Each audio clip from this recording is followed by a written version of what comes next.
I'm Dale Mason. I'm the International Tax Director here at the Wolf Group, and today we'll be talking about FIRPTA, the Foreign Investment in Real Property Tax Act.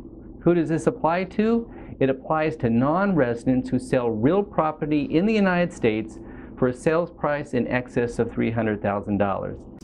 Even non-residents, those of you who are international organization employees who have and own property here in the U.S., can sell that property as long as it meets certain criteria, and you won't have to pay any tax to the United States government. Isn't that great? Yes, it is, provided you meet two criteria.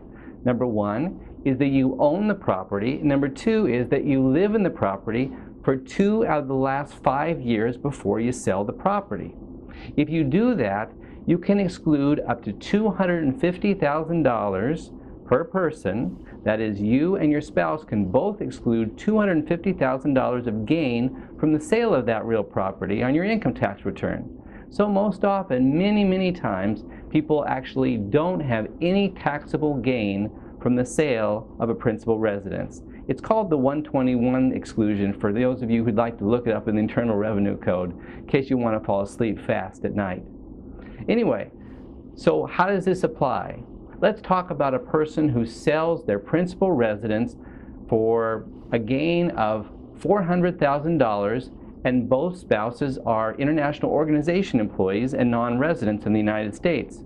Well, I just got done speaking about the fact that you can exclude $250,000 each. That's $500,000 of gain exclusion. So you shouldn't actually have to pay any income tax on that property when you sell it. Even though you may not have any gain that's taxable from the sale of real property in the United States, you still will be subject, if you're a non-resident, to the Foreign Investment in Real Property Tax Act, FIRPTA. What is it? It's a 10% withholding tax on the sale of real property based on the gross proceeds of that property. So let's take an example. If you sell a property for $1 million but have no taxable gain, you will still be subject to a 10% withholding tax. The buyer, the settlement agent, is required to withhold 10% of the gross proceeds. So in the sale of $1 million home, $100,000 would have to be withheld upon that sale. But you say, Dale, that's not fair. I don't have any taxable gain like you just told me. Why should I have this withholding tax?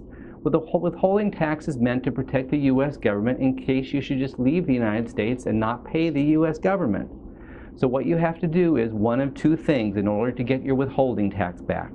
Number one is you can file a Form 8288B. Form 8288B. This is simply a form instructing the IRS, showing the IRS, proving to the IRS that you do not have a taxable gain in excess of the gain exclusion, that you should owe zero taxable income on that sale of the property. You provide that 8288B to the withholding agent. You also provide a copy to the Internal Revenue Service. Then what happens is the Internal Revenue Services, they review the copy, they look at that copy and they say, doesn't seem to owe any tax here. Then the IRS provides a letter to the withholding agent telling them that they shouldn't have to withhold any tax, and the withholding agent will then be able to pay over that withholding tax back to you. So you'll get a refund directly from the withholding agent. On the other hand, you can also obtain your refund by simply allowing the withholding agent to pay over that 10% of the gross proceeds over to the Internal Revenue Service. And then you wait to file your income tax return. You'll get a form that will show the amount of withholding that was taken out, that 10%, and you attach that to your 1040 non-resident income tax return.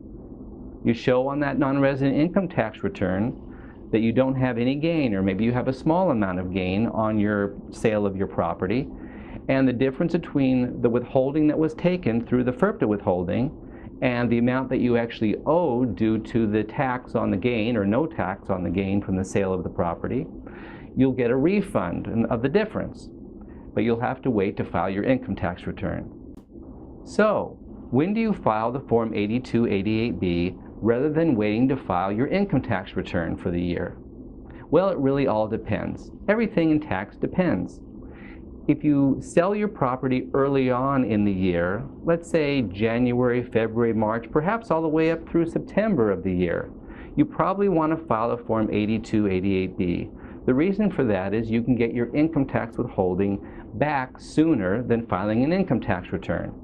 The IRS in their instructions to the 8288B say it generally takes at least 90 days, or probably 90 days, sometimes more, to get the refund, to get the letter from the IRS that's sent to the withholding agent for them to then give you your withholding tax back. So you have two options. You can file the 8288B, or you can wait till the end of the taxable year and file a Form 1040-NR to get your income tax refund, which usually takes about 6 weeks after you file the Form 1040-NR. So you have those two options. Thank you.